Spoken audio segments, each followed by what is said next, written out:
Great.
Good afternoon. Everybody ready to do I see one person. Good afternoon. I'm Attorney Ben Crump, along with Attorney Ray Hanlon and Chris O'Neill, Attorney Nabi Hashir, and Attorney Desiree Austin.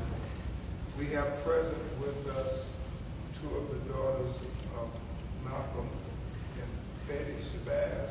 We have Eliasa Shabazz and Edila Shabazz present with us. 58 years ago today, in this very room, one of the greatest thought leaders ever known in the 21st century was assassinated. And since that time,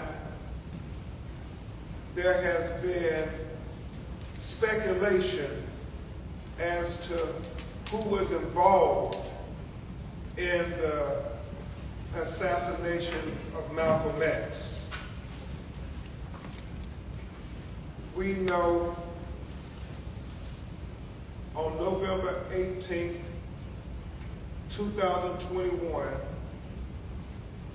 it was confirmed and substantiated that the government agencies, the New York Police Department, the FBI, the District Attorney of New York, had factual evidence, exculpatory evidence that they fraudulently concealed from the men who were wrongfully convicted for the assassination of Malcolm X.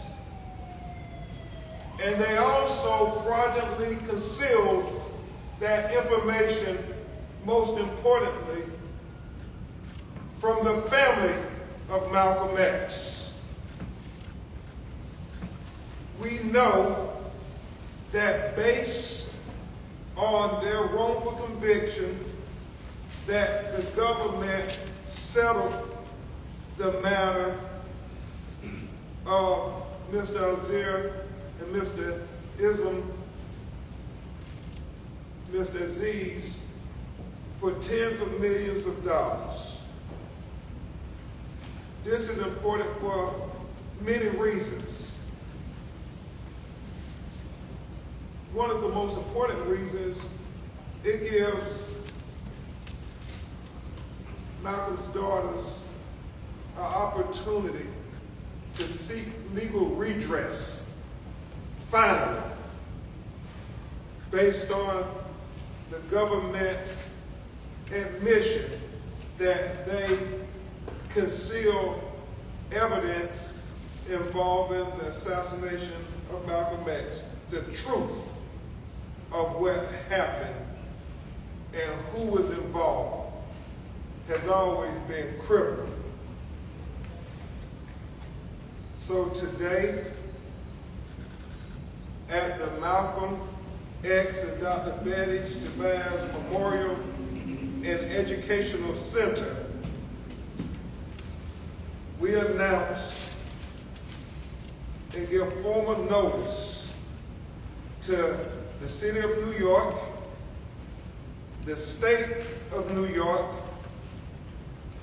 and the federal government and its agencies, the FBI and the CIA, that the family members intend to sue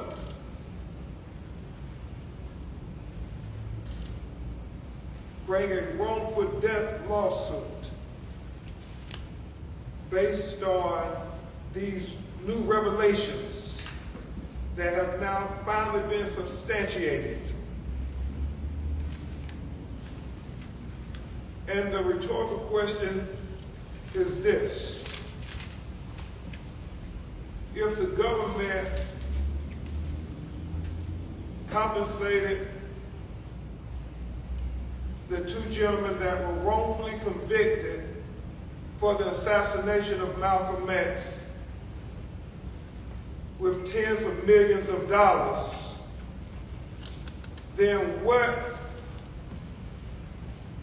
is to be the compensation for the daughters who suffered the most from the assassination of Malcolm X?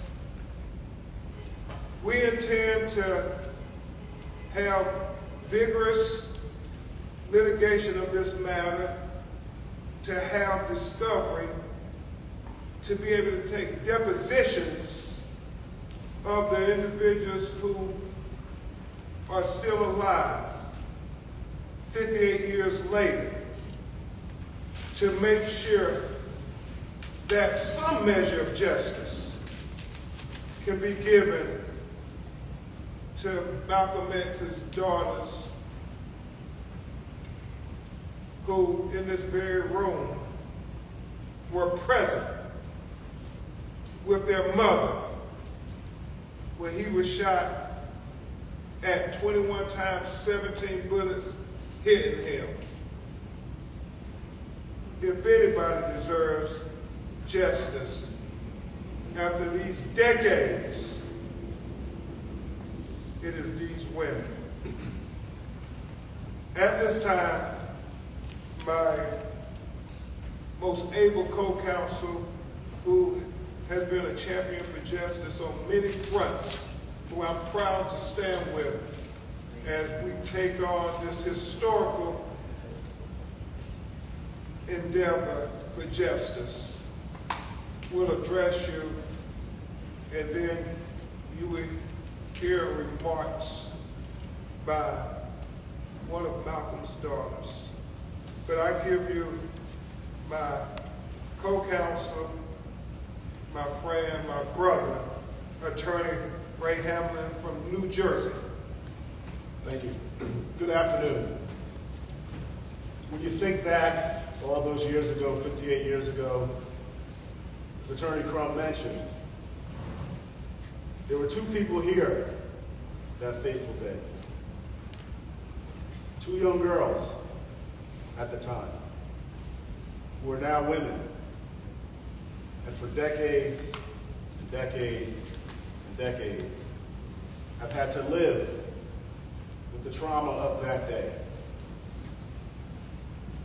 They had a choice. The choice was to do nothing or to do something. They have chosen to do something after all these years and after confirmation that those who are responsible laid in the town halls and the city halls and government buildings, that for reasons that only they know, decided that it was best to try and conspire to withhold information, this critical information that would have given the family some modicum of relief. But since that didn't happen, 58 years later, we're going to make sure that the family finally gets that modicum of relief that they justly deserve. And with that said, I'll turn it back over to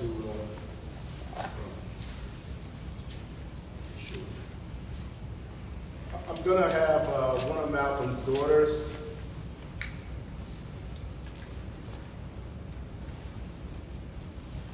and on behalf of Kabila Shabazz, who is here, who is going to proceed with this lawsuit, Ilyasa Shabazz, who's going to proceed with this lawsuit, Kabila Shabazz. Malika Shabazz, who passed away, her daughter is going to be a part of this action, as well as Malak Shabazz. We look forward to this opportunity to pursue this matter. Finally. Thank you very much, Attorney Hamlin. You know, this was a great injustice that was done to this family, these daughters, who in many ways, because the fraudulent concealment of the truth, we're in a different kind of prison. Nobody can imagine what they've had to endure. And so for this great injustice, we will be filing a wrongful death lawsuit against these governmental entities for $100 million on behalf of his daughters that are coming forward. But there's no measure of money, there's no measure of explanation that they can ever offer this family. The only thing they can do is try to right a historic wrong. Not just for his family, but for his people and this world. We have to right this historic wrong. So at this time, you will hear from Malcolm's daughter, Ilyasa Shabazz.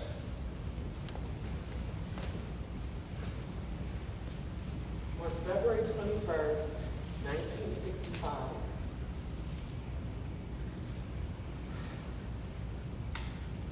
my mother came here excited to see her husband because a week prior, her home had been firebombed. She walked in here happy, and she left out shattered. Today, we will celebrate our father's life and legacy with the community because it is something that my mother did every year, that for as long as I can remember, with my sisters and just the larger community. We will also seek justice for a man, a very young man, he's only 39 years old, who gave his life for human rights. For years, our family has fought for the truth to come to light concerning his murder, and we'd like our father to receive the justice that he deserves. The truth about the circumstances leading to the death of our father is important not only to his family, but to many followers, many admirers, many who look to him for guidance, for love. And it is our hope that litigation of this case will finally provide some unanswered questions. We want justice served for our father.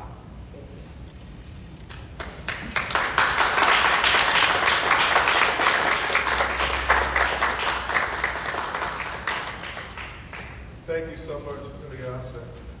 At this time, we will take a few of your questions. have any. Mr. Crump, good afternoon. What is the, I guess, the proof that the evidence was fraudulently concealed? Summarize for us and, Where it was admitted to.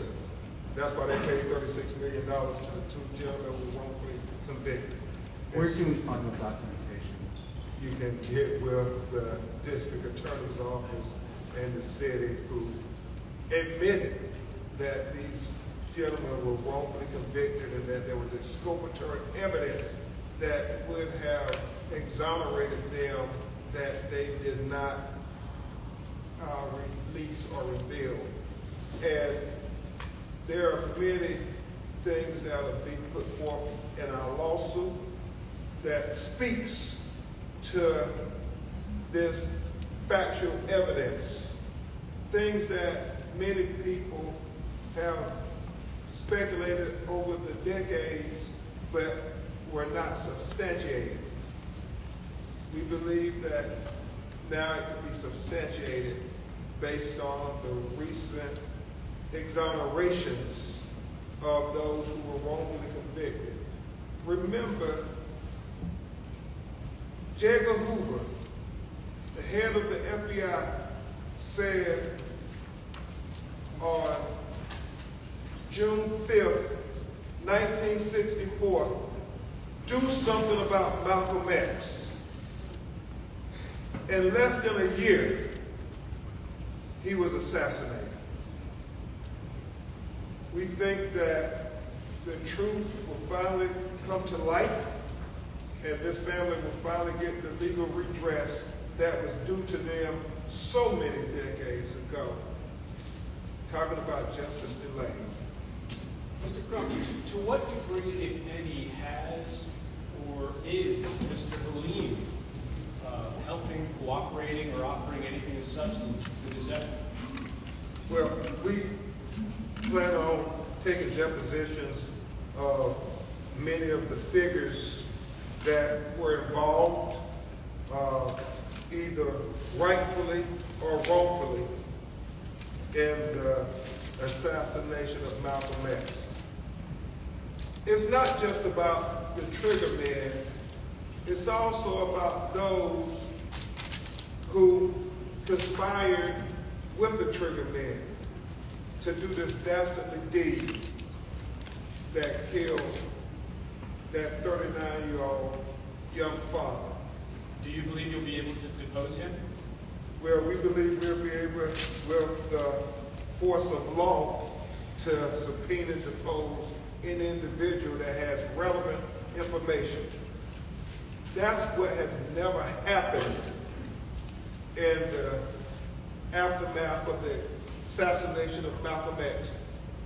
Martin Luther King's family had a legal proceeding where there were people put under oath, and because of the rule of law, they were compelled to give testimony. You had that with Fred Hampton's family. But we never had that with Malcolm X's family. And just like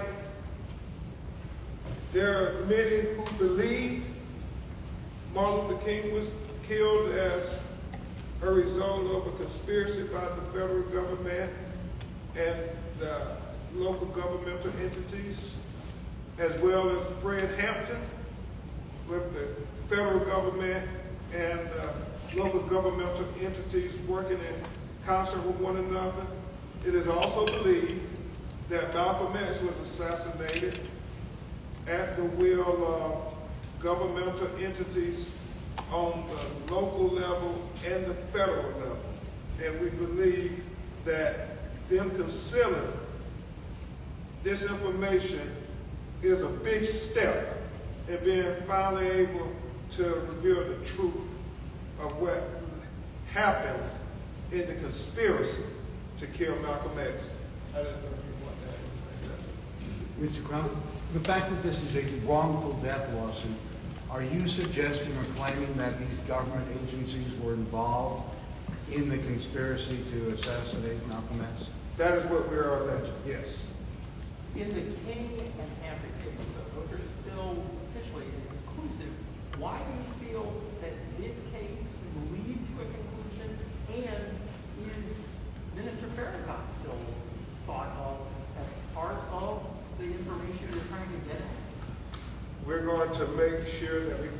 evidence where it leads, and we have sued the federal government and their entities because they infiltrated and we have evidence that they infiltrated many civil rights organizations to be able to destroy them and destroy the leaders. I think General Hoover referred to them that we must not have a black messiah after he made sure that Marcus Garvey was convicted of federal crimes. That was always his greatest fear, as is well documented. And you asked a question about Martin Luther King's family and Fred Hampton's family, and they've been inconclusive. However, in both of those cases, the federal government paid money, which is in many ways an admission that you were involved somehow. And so, however they admit it, this will be a landmark case whether they compensate the family or we go to verdict. Is Mr. Farrakhan still being looked at all? We're looking at every aspect into the assassination of Malcolm X. Can Yes. you talk about the evidence that the CIA was involved with Malcolm X's assassination? Well, Amy, we are going to talk to those individuals who were wrongfully convicted, not just of the assassination, but in the days leading up to the assassination, that we believe this was an orchestrated effort. And so what we have to do is connect the dots. And, you know, as people get older, as they get ready to meet their maker, the hope is that they would look at Malcolm X's daughters and say, we wronged them, and we need to make that right before we leave this earth. Just to be clear, because you're talking about a conspiracy, you're saying the conspiracy included the FBI, the CIA, and the Manhattan DA? The conspiracy included many, many individuals and many, many government entities and agencies and many affiliates of those agencies. We'll keep you informed, and we will certainly provide you with our notice. Press at bencrump.com will get the notice. How old was his daughter that day?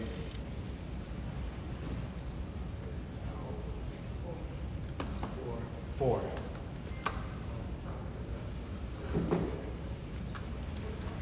And 2 years old, and more twins. I'm sorry, the one in the green, I forgot your first name. Ilyasa, you were 4? 2. 2. 4. Thank you. Thank you.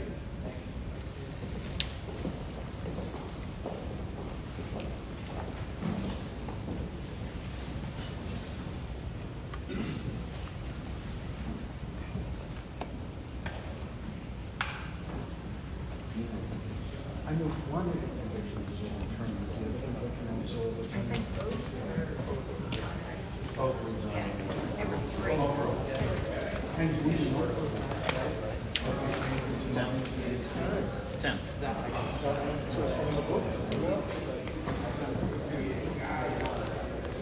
Yeah. And the third one. You know, the other two were not.